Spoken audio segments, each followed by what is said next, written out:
This is the Detroit Sports Podcast Network.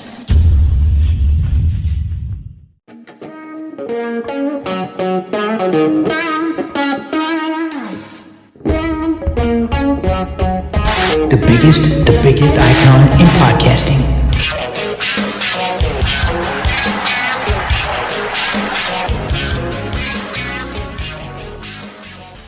Welcome everybody to the latest edition of the DocNJock podcast. I am the Doc, John Macaroon. Joining me as always, my guy Adam, the Jock Strozinski. Have an opportunity to recap the first couple days of Lions minicamp, talking about the offensive woes, the swagger of the defense, Jared Goff getting love from everybody in the Lions organization, maybe in response to some criticisms of his play, but yet again, Lions social media posting an interception that Goff threw on Wednesday. So we'll talk all about it.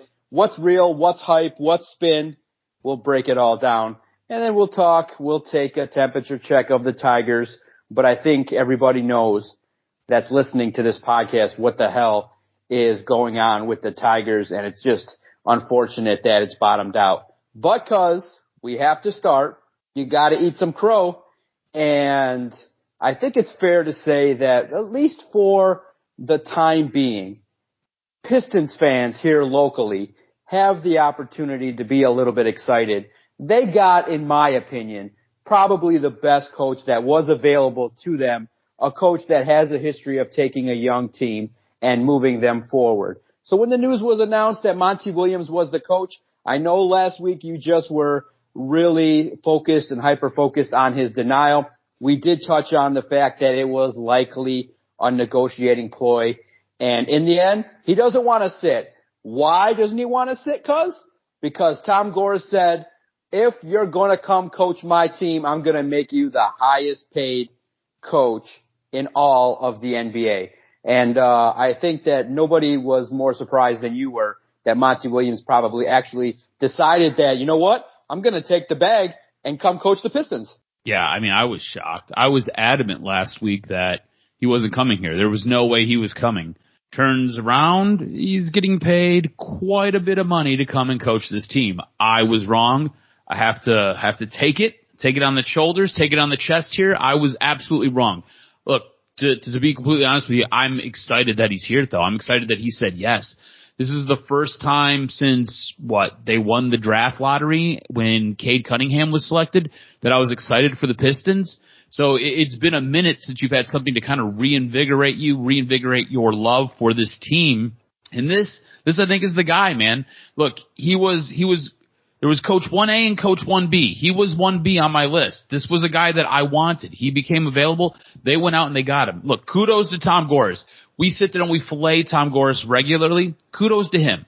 He went out and he backed up a Brinks truck to get the guy that he wanted, the guy that he feels can help get this team over the top, the guy who he feels can help develop some young players and really get this team going in the right direction. I'm excited for what Monty Williams is going to bring. I'm excited for what this team could look like. The thing is, will it look like that? And look, bringing Monty Williams in, I think it does add to a little bit of pressure. I think he's a signature piece of this team, right? You look at this core of this team, they're all very, very young. Who's the standout guy? Who's the one guy that everybody across the league knows? You might say Cade Cunningham, but I think more people know who Monty Williams is than they do who Cade Cunningham is. And look, Cade Cunningham, I think, has maybe played a combined one whole year across his tenure as a Detroit Piston.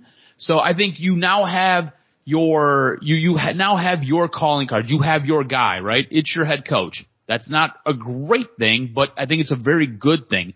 And if he can develop some of these guys, if he can get Cade Cunningham to take that next step, if he can get Jaden Ivey to take that next step, if he can get Duren to take that next step and really start to build these guys out and they can really take over and be what they're supposed to be, I think you've got a really good nucleus for a team. And I think with him coming in, the expectations for this team have to change. Look, this is a team that has struggled to win 25 games a year. This is a team that has struggled to do anything impressive on the basketball court. I think you bring a coach in like Monty Williams, the expectation should be young players develop, be in contention for the playoffs. And look, I know that might be putting the cart before the horse, but going into next year, I'm expecting this team down the stretch to be in the conversation. Look, the NBA added extra teams to their playoffs.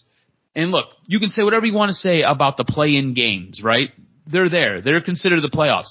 This Detroit Pistons team, you should be in that conversation.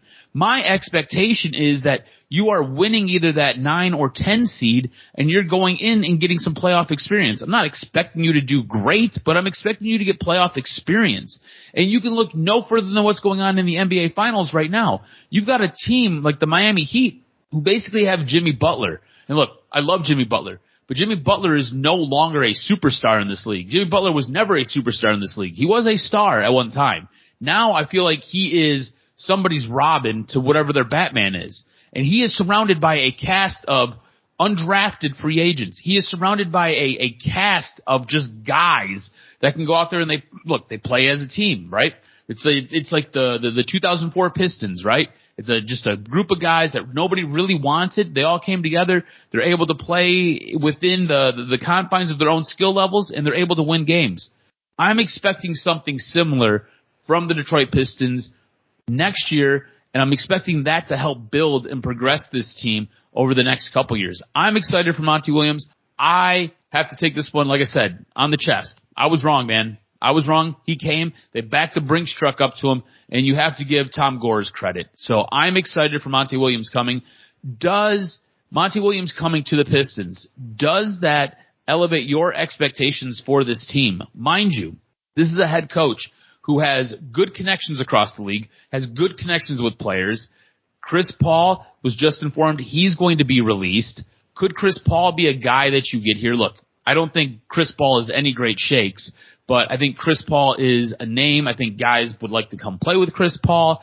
If you could possibly get him here as a free agent, add him to this team. You need a veteran on this team. It's a team of very young players. You need to develop them. Sometimes adding a free agent, a veteran free agent who you're familiar with can help elevate them. Could Chris Paul be part of it? Maybe. We'll have to see. But I think your expectations should be elevated. Are yours by adding Monty Williams, adding whatever is going to come when he has his connections with all the players, and bringing in that ability to develop young talent. Is that going to help elevate what you're thinking this team can do next season?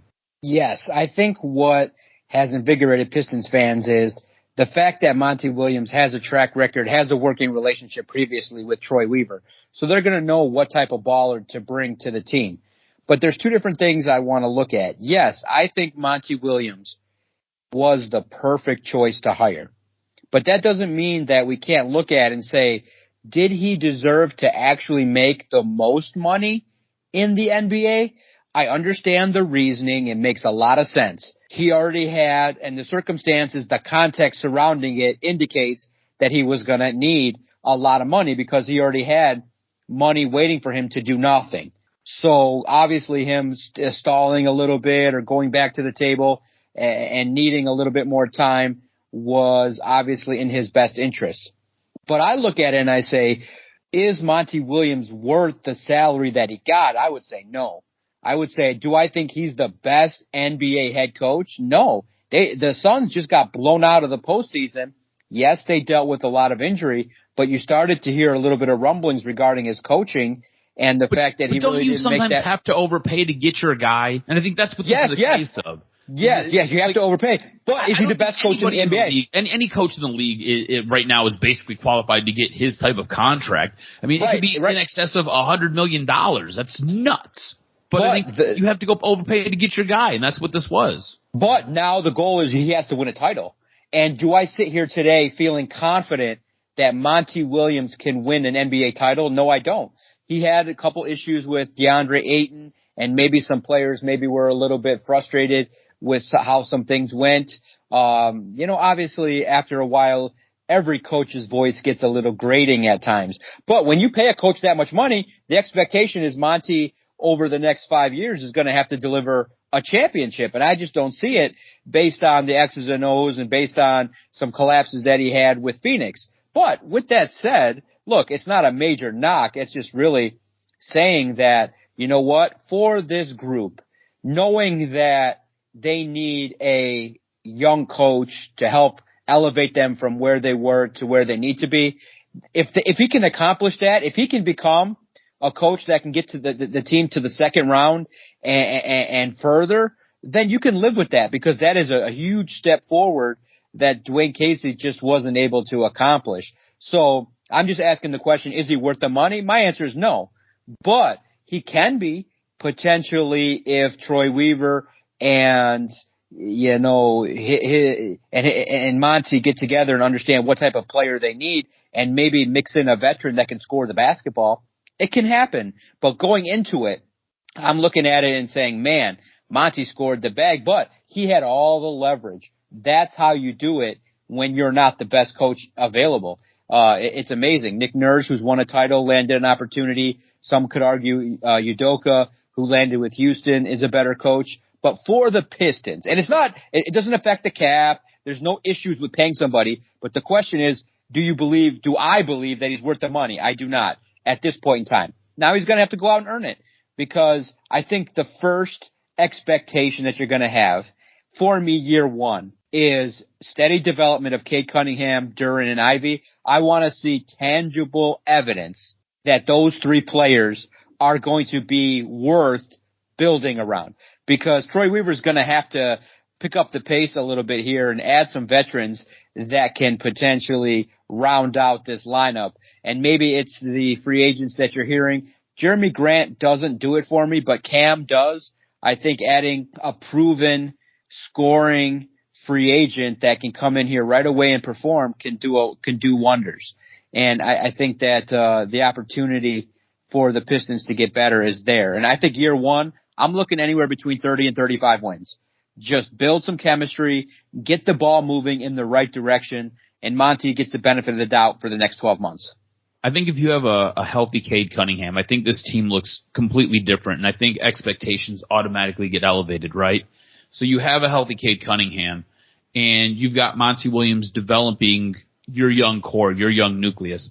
I think that bodes well for the Pistons. I think where you're estimating their win total is, I think that's probably a pretty good estimation. I think having a healthy core and Monty Williams putting his touch on it and really helping these guys develop makes this team so much better. Makes it to where you can go out and you can sign a big name free agent, get them to come in.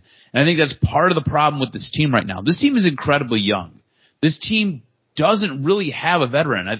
Bogdanovic is your oldest player on this team, and he's old by like a far margin. It's not like he's like 32 and everybody else is like 27. He's an older guy and everybody else is like 22. It's crazy. It's like having a daycare.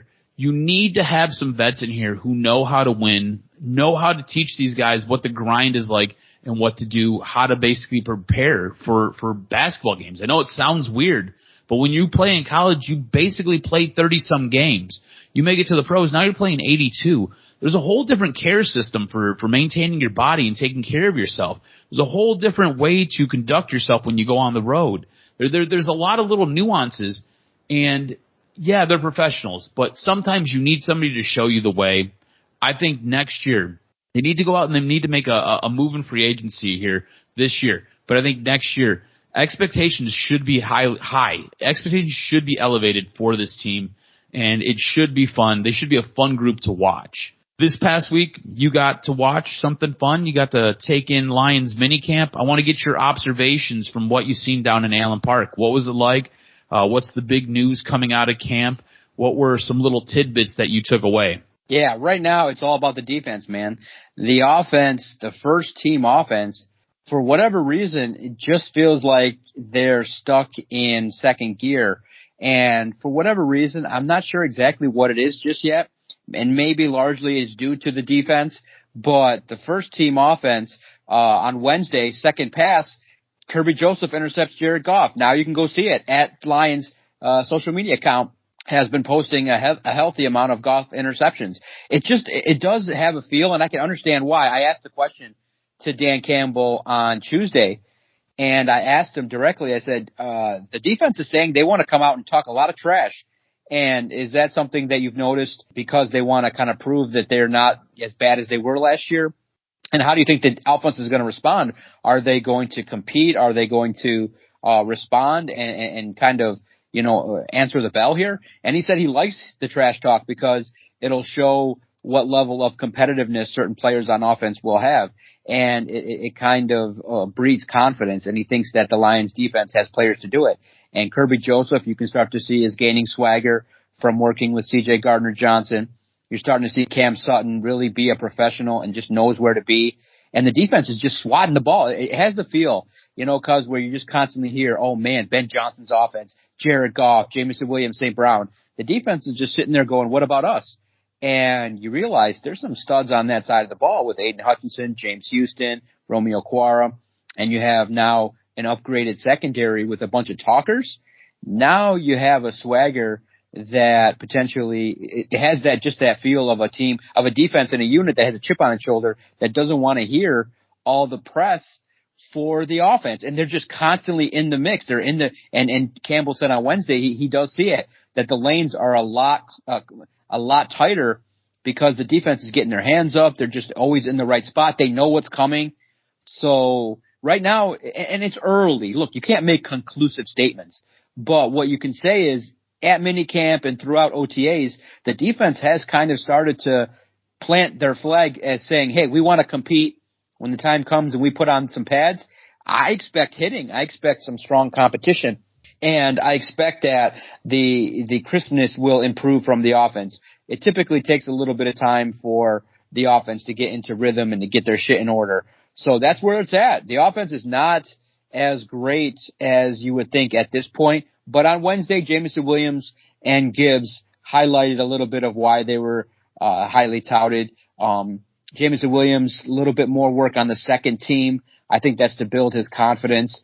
And I think today the purpose was to kind of see a little bit of what Khalif could do with the ones and getting in a little bit of some rookies too. And Jameson just dominated the undrafted free agent secondary. And Sudfeld found him quickly. He recognized, Jameson Williams on an undrafted free agent defensive back. I'm going to target JMO all the way. And, I'll just say this. Sudfeld, I would say it's not drastic, but he's got maybe 3 to 5 miles per hour more on his throw. And his ball gets there just a little bit faster to Jameson Williams. And I don't know if that timing that JMO's used to with other quarterbacks is just a little bit where it just seemed like the chemistry was better with Sudfeld. I think because the ball was there a little bit faster, he didn't have to think as much.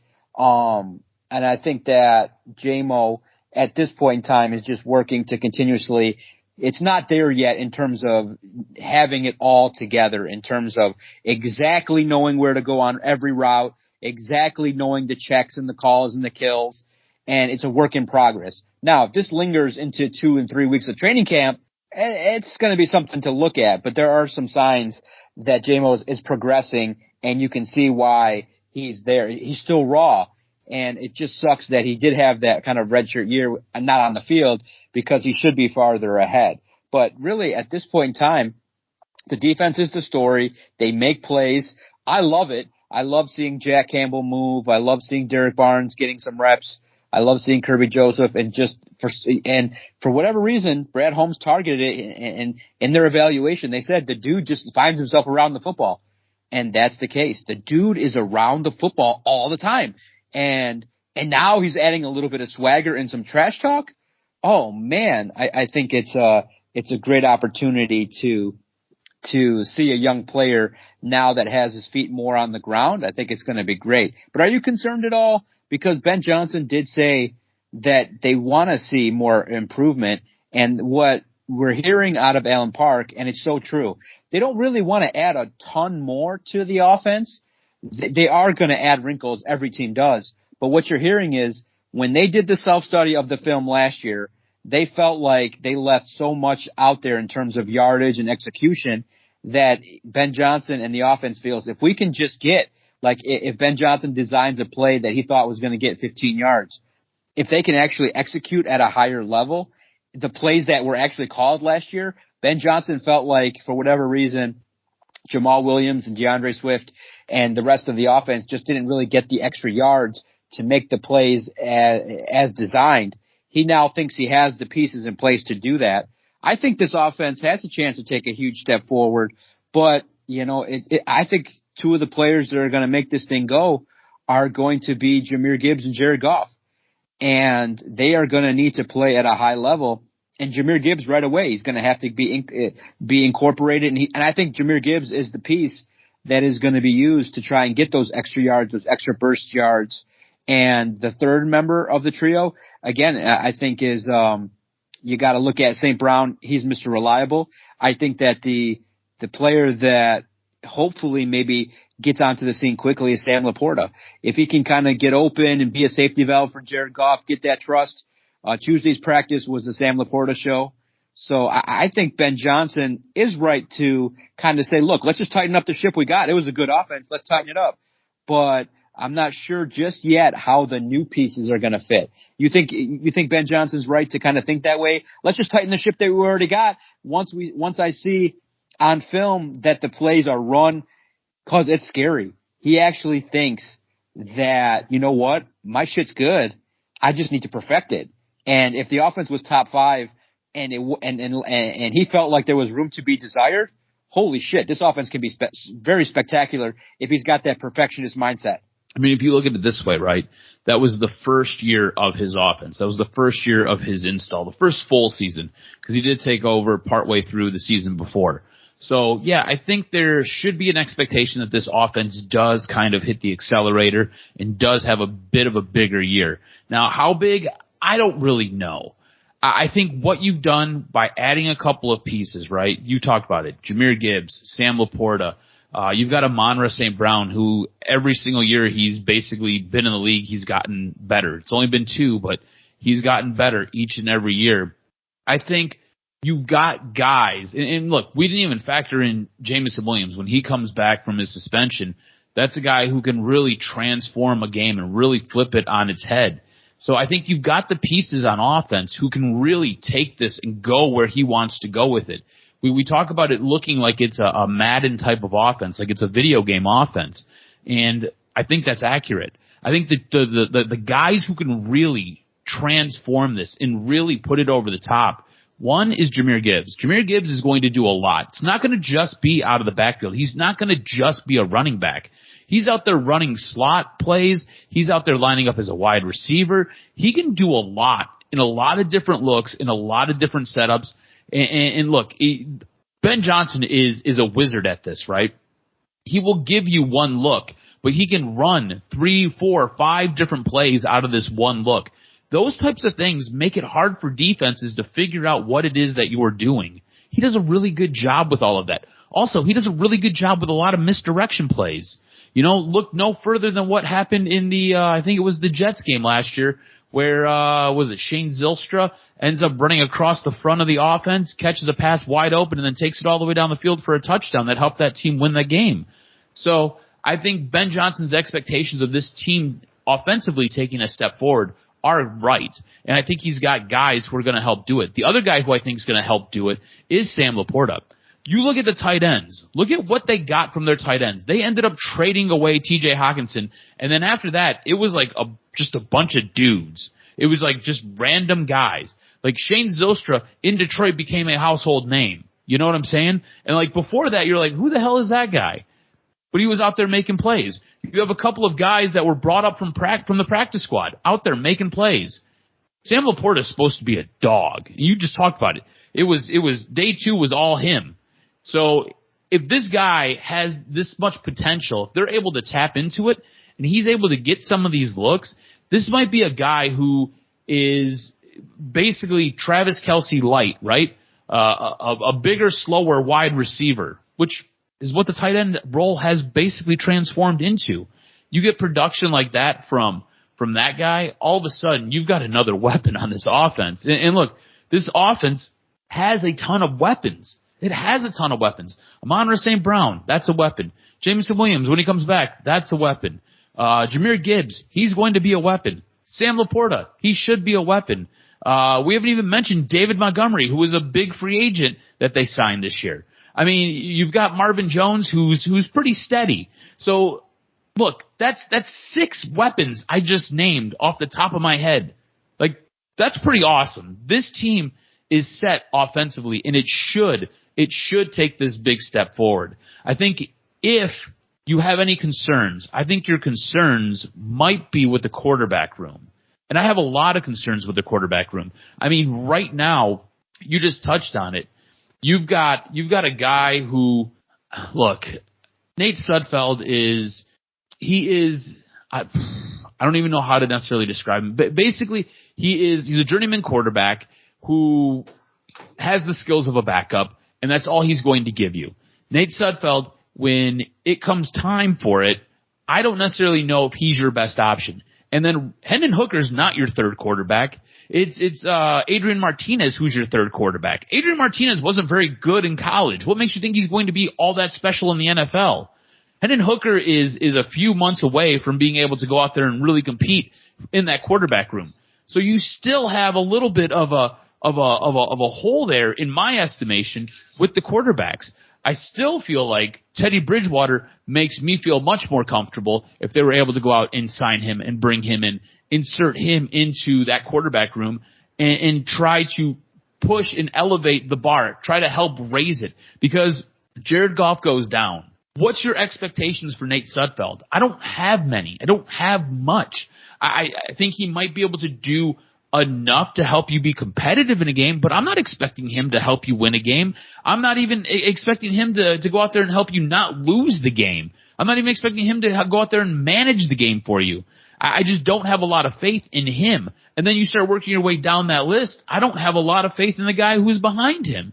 So quarterback is still a major concern for me because look, you got very lucky that you had no injuries to Jared Goff last year. Jared Goff played at an incredibly high level.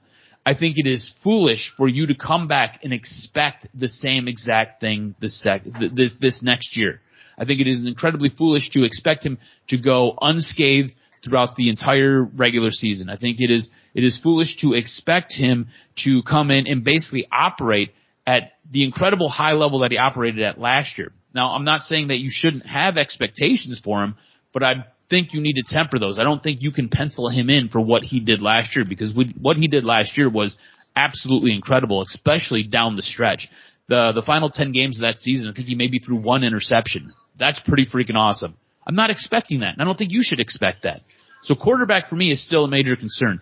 Does the quarterback position worry you at all with this team? Oh, yeah, Adrian Martinez was not that good today. He was not that good on Wednesday. He held the ball too long, third-team offense, struggled mightily, and drew the ire of Ben Johnson. I had great sight lines. Ben Johnson was screaming, like, get the play in faster, get out of the huddle faster, and he just was not and he's raw, but he was not doing the things that he needed to do in order to breed confidence for a lot of people. So, yeah, he's raw. So, yeah, if anything happens to Jared Goff, it's going to be Sudfeld going in there, and yeah, he's going to be the placeholder, and you're going to count on everybody else. So the quarterback position behind Goff is a little bit concerning at this point, but I don't think Teddy Bridgewater wants to come here because there's no chance he's going to be the starter. I think he's waiting. Teddy Bridgewater is just waiting for a starter to go down, and he gets the call. Pick and choose, and knowing that he's got the opportunity there to do that, I think he's got a little bit of leverage. So I don't think Bridgewater's coming to Detroit. So that's how I look at it right now. Well, let me put it like this. Bridgewater, you said Bridgewater is basically waiting for his choice, waiting for a quarterback to go down, and then he can kind of come in wherever he wants. Would you not agree this is one of the more complete offenses in the NFL? Yeah. You would think that with Montgomery, which sucks because we can't see him at practice, but with Montgomery and Gibbs, I think you got the 1-2 punch that many people are going to love. And I just think that it just sucks, Jameson Williams. It always just feels like you're one slice shy of a complete, beautiful pie. And without Jameson Williams, the biggest question mark is going to be who's the deep threat. Well, so here's the thing, right? That's the biggest question right now. We feel we have a pretty complete offense, right? Offensive line's good, running back's good. You've got a weapon in Amon-Ra St. Brown. You got a steady hand in Marvin Jones. When J-Mo comes back, the expectation is he'll be your deep threat. So you've got pieces. You've got a pretty complete offense. the expectation going into the season is that this team is going to win the North. Like, this team is going to have a home playoff game. So the picture I'm trying to paint for you is, 1, really good offense. 2, lots of weapons. 3, in a division that they should win. 4, they're going to the playoffs. 5, they're going to have home field advantage for the playoffs. I don't know how much more cush of a job you need to be a backup quarterback. I mean, I just named 5 things that should have you wanting to sign on the dotted line. On top of that, once you get in the playoffs, who's your competition? I think all of us expect the Eagles to be heads and tails in the NFC. After that, it's probably the Lions. At least the odds makers feel it's that way. And look, things will change. They always do. But the Lions, the expectations are going to the playoffs. It's not just making it to the playoffs. It's going to the playoffs and making noise in the playoffs. Possibly contending for a Super Bowl. Possibly getting to the NFC Championship game and having a chance to play for the Super Bowl. Like, those are the expectations. I think if you're a quarterback out there and you're looking for a spot to go play, I feel like this is a pretty good spot to show up at because you've got weapons. You got a quarterback who's pretty steady in front of you. I don't think they're going to ask a ton out of you. They just need you to go out there and do a couple of things. Also, it seems like it's a pretty fun offense to run. It's not one of those boring, grind you out, slow it down, slug it out types of offense. This seems like it's a fun offense. It gets a lot of people involved. There's a lot of moving parts that make really wide windows for quarterbacks to hit guys. I don't know what else Teddy Bridgewater needs. I don't know how much money he needs to be a backup quarterback. To me, it feels like the Lions should be a spot for anybody who is a backup quarterback and who might want the option to have some playing time because, look, again, no guarantees Jared Goff makes it through the season. On top of that, this team is blowing teams out. You're going to get playing time. I mean, that's one way to look at it, right? At least that's how I'm looking at it. I don't know. I feel like the Lions should be more of a destination for whomever their backup quarterback is going to be.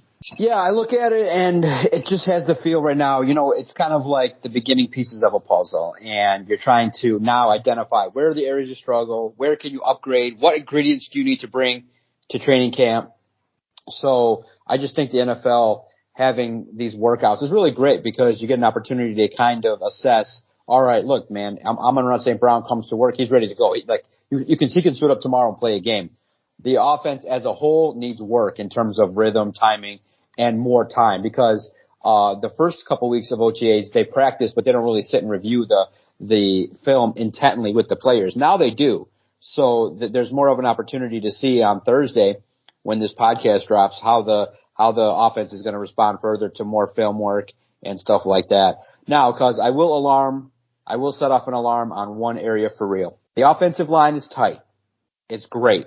The starters are supreme. But if I encourage you to go down that depth chart, if a Taylor Decker gets nicked up, if a Jonah Jackson comes up lame with a situation, if Frank Ragnow has a re-aggravation of his injury, if Big V or Graham Glasgow doesn't, end up, living up to expectations or something happens to Penei Sewell, the depth behind those top 5 guys, pretty brutal. If you look at what they've done at minicamp, they're getting their ball, they're getting pushed backwards, they're not able to hold their spots, the drive stall, and you look at it and you say, man, you would expect more from Matt Nelson, Logan Stenberg, Ross P.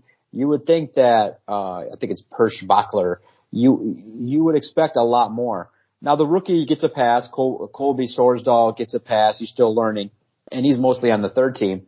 So you look at the shit that's going on behind the starters, man, if there's an injury to if something bad luck happens to that O-line, you're going to be in trouble because right now the biggest area that's glaring is the depth behind the starters along the offensive line. It's glaring and it's not that good. I mean, that's the way it is. And look, you just have to, look, you can't have a perfect team and to have 7. So look, nobody's going to have supreme talent from 8 through 12 all the way through, but it's a big drop off. It's not like you can have a plug and play situation. It's noticeable that the defensive linemen are doing a lot better on defense than the second team and third team O linemen. So here's my question for you though. All All right, so you've got basically right guard, right? You got Graham Glasgow and you got Big V fighting for that spot.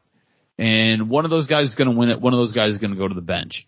Yeah, I'm expecting Glasgow to win that spot. So you mean to tell me the guy who they had penciled in as their starter next year, that's not good enough depth to basically fill that guard role, to take over that position? I feel like I'd be okay there. I could see the tackle position being a little bit less steady. But also, Graham Glasgow, if somebody gets hurt, if Ragnow gets hurt, Glasgow can move over. He's played center before. He can play center. You can then put Vaitai in at right. I feel like there are some interchangeable pieces, and I think it's what makes that offensive line special and where some of that depth might be masked.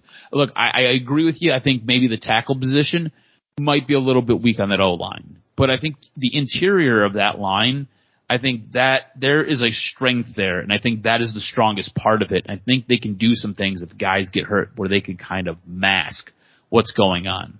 Also, you've got Penei Sewell, who I think we all agree could and should play left tackle, but he's your right tackle. I think if something was to happen to Decker, he goes down. I think you could slide Sewell over. He'll give you some solid reps at left, and then you just got to kind of hope that whoever's playing right kind of take steps forward and that you can kind of lean on them a little bit. Or maybe they have to lean on a guy like Graham Glasgow, or maybe they got to lean on a guy like Big V. So I'm not as concerned about it as you. I'm more concerned with your Detroit Tigers. Let's just be honest. Your Detroit Tigers have looked absolutely abysmal lately. And I think this is that correction that I was talking about. I want to know kind of where you're at with your Detroit Tigers. They end up basically getting steamrolled by the White Sox, can't eke out a win against the Phillies. Where are you at? Basically a week removed from when you were still holding on to some hope and you thought this team, I don't know, could possibly make a push, and thought because of the division that they were in that they could maybe make a little bit of noise. Because I think this is the come back down to earth moment for this Detroit Tigers team. Yeah, it's a disaster. Riley Green destroyed the offense, right? It's like he's out, and now the offense went to crap. A game where you play the Phillies, you get 3 hits and you lose 1-0. Thankfully, Wednesday's game was canceled due to quote-unquote air quality issues. Save us another miserable offensive performance, because it's bad. They get runners on and they can't bring them home. It's just a tough situation, and it's to be expected, but I have to get your sense. Did you see the highlight with Javi Baez and the 3-foot pitch that was outside? Dude. Swinging at everything that was basically down the first base line? Yeah. It's embarrassing at the highest level. You can't have one of your leaders play like that. And it's just, he's so streaky. But at the same time, it just highlights that this season probably within 2 or 3 games under 500 was going to be their zenith. And now without Riley Green, it just goes to show you they just don't have any major league talent on offense. And it sucked that Alex Lang gave up a grand slam recently, and that sucked. But it's just this week the temperature check is ice cold, baby. The team is going in a terrible direction, and it does start to feel like it's kind of right, cause it's in a nosedive. Oh, for sure. And look, you can even go and look at some stats where this team, for essentially every position on this team, it has a negative WAR. And for those who don't know, basically a WAR rating is if you were to bring up the average minor league baseball player and plug them in, you basically have a team that is playing less or playing worse than average minor league baseball players in every position on this team. It's unreal how bad this team is. It's unreal how undisciplined guys like Javi Baez look at the plate. It's unreal how bad of luck this team has. I mean, your best pitcher, a guy who you were looking to possibly trade away to get something in return because he has the ability to opt out after next season, ends up messing up a flexor tendon in his index finger, and he's going to basically be sidelined 6 to 8 weeks, so you can't even show his goods. He's going to be sitting on the shelf, and the trade deadline's going to roll around. I mean, it's bad luck. It's a bad team. And then the guys that you have on this team who are supposed to be the leaders of this team, Miguel Cabrera doesn't see the field, and for very good reasons. Like, he can't even play baseball anymore. Javi Baez is supposed to be a leader on this team, and he's a clown. I mean, when you have a guy who is in his second year of Major League Baseball trying to lead this team, trying to drag this team across finish lines to get wins, it's a really sad state of affairs.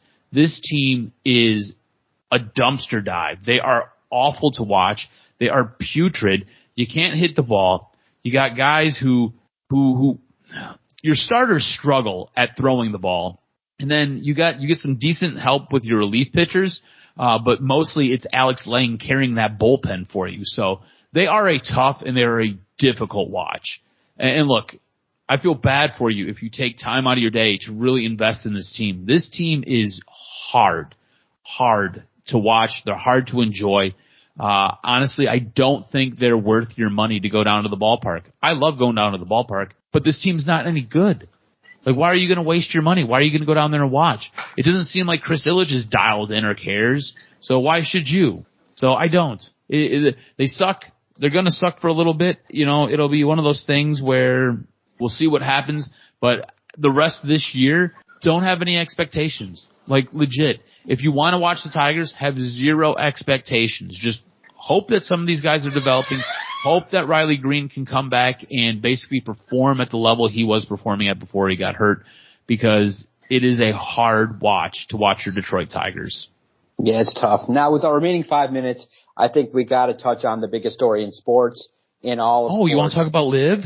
I do want to talk about. You want to talk about Saudi Arabia buying the PGA? Yeah, I want to talk about the Saudi Arabians taking over the world, baby. Pretty much. And here's the crazy part. It's uncomfortable. People were talking about it at Lions minicamp. They were like, man, if you're a person that turned down the money, you're left with egg on your face. You're like, wait a minute. I was told to be a person that held up a moral high ground and looked to the greater good to avoid all these issues and things like that. All of a sudden to have the PGA say, you know what? No, never mind. We're going to enter into an agreement to partner with LIV and the European Tour to create a super tour, to create a for-profit company. You just got to be left with, and it's unfortunate for the membership at the PGA Tour, because you literally felt like, wait a minute, I could have took the money and then still been welcomed back. And that's not what you're trying to do here. In my opinion, it's for the greater good to have a unified golf league and not have it split where you have the European Tour, a LIV Tour.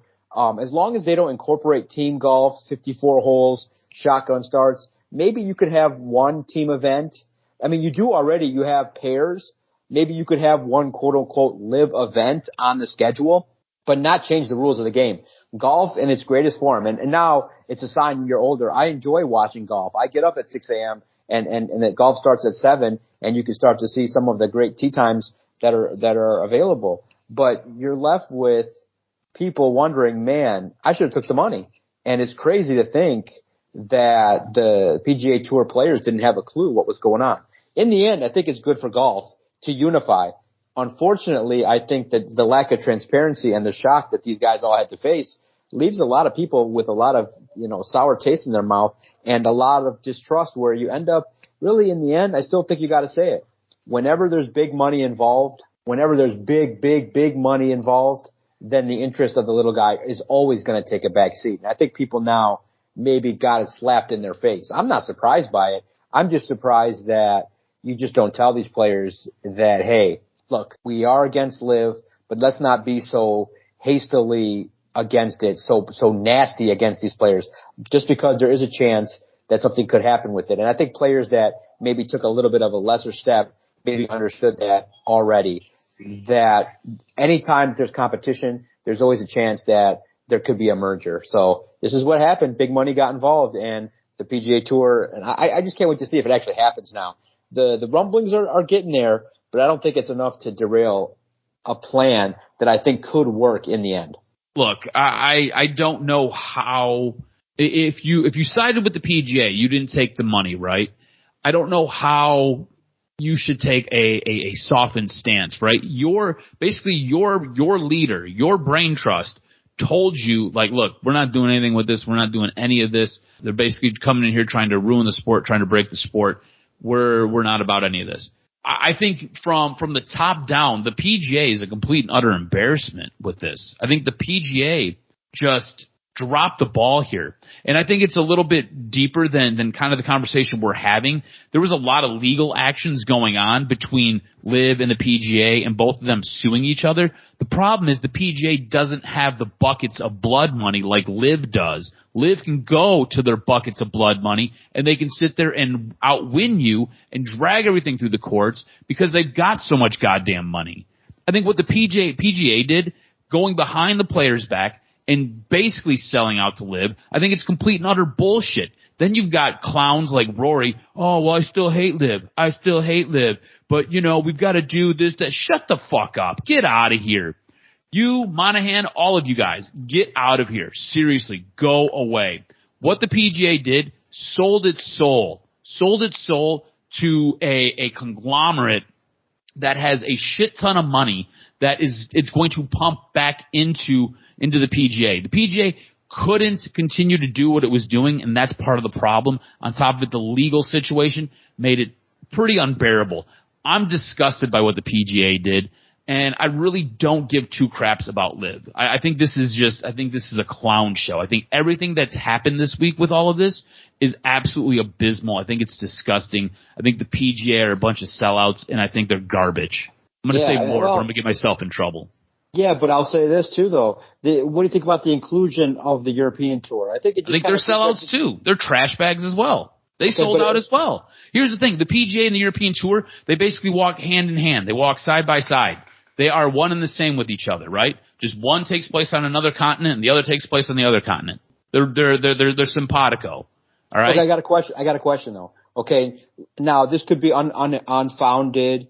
It could be a rumor, but there were talks that LIV was making a huge push for Jon Rahm, and we're going to pony up big money for him. And so if you can't say this, but what if the PGA Tour recognized that shit?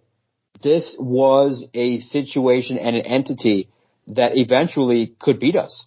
Like there is enough money that they don't care to burn it. They can burn the money. Well, that's the thing. They just burn money. It doesn't matter. Yeah, but no, it does matter because if they have unlimited resources, and unfortunately sometimes you get caught up in this, you recognize, oh shit, my competitor can beat me. And maybe not in the short run, but if they were to tinker, if they were to add Jon Rahm, Scotty Scheffler, add some more, the PGA Tour would be left with their, quote unquote, privates in their hands. And they said, you know what? As opposed to getting into a legal battle, as opposed to fighting an uphill climb, let's just partner with the enemy and let's all make money and let's end this battle, because I think the PGA Tour was scared that LIV was going to start because unfortunately it sucks. Yes, your altruism, it comes through and it's noble, but unfortunately some entity was out there that was going to hand a bunch of golfers $100 million to work less, to play less, to show up less, and you see it all the time. 2 weeks ago, Dustin Johnson was hanging out with his family on a beach. And unfortunately, you can't compete with more money, less work. And if the PGA Tour recognized that, we were going to have our hands tied, I think they made the right call to just partner up with an entity that has good players, that has funds, and has the opportunity to also bring in the other entity in the European Tour. It's kind of like the unfortunate deal where you just have to sleep with the enemy. You just unfortunately that's the case, and it just sucks because really in the end it's not new. The sports world has been doing this now for a long time. WWE takes the money, other entities take money, and it's just a crazy scenario to realize that if a group of people wants to put money up to maybe overshadow other activities, it can happen. And right now it's happening in sports, and it's put a lot of people in a delicate spot because of their business ties. And it's crazy. It's messy. Isn't it messy at the highest level? And it just sucks for the players that did not take the money because they'll be left feeling unfortunate. But just as we're about to wrap up, the news broke in Detroit. Justin Thomas is coming to the Rocket Mortgage Classic for the first time. So that's going to be fun. Real fast, had an opportunity Monday to play the course.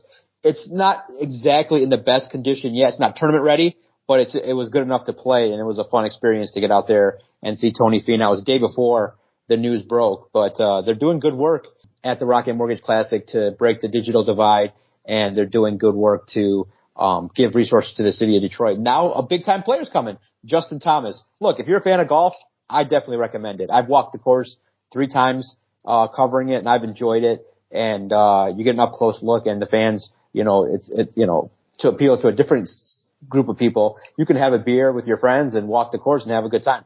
So it'll be a good time. So it's interesting to see how this develops. It's a developing story with LIV, but I'm curious to see how it plays out. Do you think it goes through? Do you think it does clear, that it actually does go through? I don't know. I feel like there's so many loose ends with this right now. Yeah. I feel like they honestly, they rushed the announcement, and it sounds like they had to because there were going to be some leaks about it. But they rushed the announcement, and I feel like there's a ton that has just not been taken care of. There's a ton that they still need to kind of iron out and figure out. So I don't know. I mean, this whole deal could fall through tomorrow, and it wouldn't shock me. That being said, there's so much money involved, and there's so much that is tied up in it. I don't think it does fall through. I think they do eventually get it done. I think there's going to probably have to be a few more concessions made each way, but we'll have to wait and see. I mean, it's just, when that news broke, it came through on my cell phone, and I was like, there's no way. Like, somebody messed up. You know how sometimes you'll get like an error update? I was like, there's no way. Somebody messed up. And then all of a sudden it started trickling out. So obviously you race to your computer and you start searching for stuff. And I was like, holy cow, man. And it was just the thing that dominated the news cycle that day. So absolutely crazy. Okay. So we've asked it before. Knowing what you know now, that you do know that a company could merge, that there's competition, that there's there's a never say never attitude, knowing that it could happen, okay? You do know, okay, companies could merge, that it's not black and white. If there's a $150 million table to join LIV and you're Adam, would you have taken the offer? I mean, I'm poor, so yeah, I mean, I probably would have taken the money. Yeah, I think everybody would. I don't know. And that's why the vitriol goes away, because I feel like everybody now has more information to realize, you know what, if the person paying you directly is not asking you to do nefarious things, then what they do on a business, what they do differently, and where the money's coming from, sometimes you recognize, sometimes you gotta do what you gotta do for your family. And I think most of my criticism goes towards the PGA. It's not even so much LIV. Like, LIV can go do whatever it wants to. LIV can exist in its own world. It's fine. My big criticism is the PGA and how the PGA sold out all the players that backed it. Yes, they did. The players that basically took up for it. All the players that did turn down those massive contracts to side with the PGA to sit there and go out and golf a shit ton of tournaments and have to do a whole bunch and turn around and have to do a ton of things. And honestly, it really feels like the one golfer who I'd love to punch in the face is Rory, because it seems like Rory might have knew something was coming down the line, but never tipped anybody off, never told anybody. And Rory's been pretty influential throughout this entire thing. So to me, it's upsetting. It's all very upsetting, but it is at the PGA and at the PGA president. It's not even so much at LIV. LIV can go do whatever LIV does. I don't necessarily care about LIV. I never watched any of the LIV golf because I just didn't care about it. I don't care that Dustin's in it. I don't care that DeChambeau's in it. I don't care that Phil's in it. I don't care who the hell's in it. Honestly, the one guy who went to LIV that I cared about was Cam Smith. That was the one guy who went. Yeah. So I was like, I really liked that guy. I liked him a whole lot. He ended up going, and guess what? I don't necessarily miss him. You still get really good golf. It's still great watching the guys who are out there all the time. I think there's better stories out there than a guy like Cam Smith or any of those other guys I just named. So I don't know. It's one of those things where I'm not sure, man. I'm pissed at the PGA. I'm upset with the PGA. Absolutely. Make sure you follow Adam on Twitter at AdamRSTROZ. Our hour is up. Man, that was a fast hour. Fast paced, good energy. A lot of good topics that we covered. Wipe the slate clean for another week. I always enjoy it. Another week talking with my guy, Adam, the Jock Strozinski. Make sure you follow him on Twitter at AdamRSTROZ. Follow the network at Detroit Podcast. Make sure if you agree or disagree with anything that we said, if anything caught your attention or you have a question about Lions minicamp, hit us up at Detroit Podcast, and we'll be gladly happy to take a look. Cuz it was a great hour. I look forward to catching up again next week on another fine broadcast, another episode of Doc and Jock.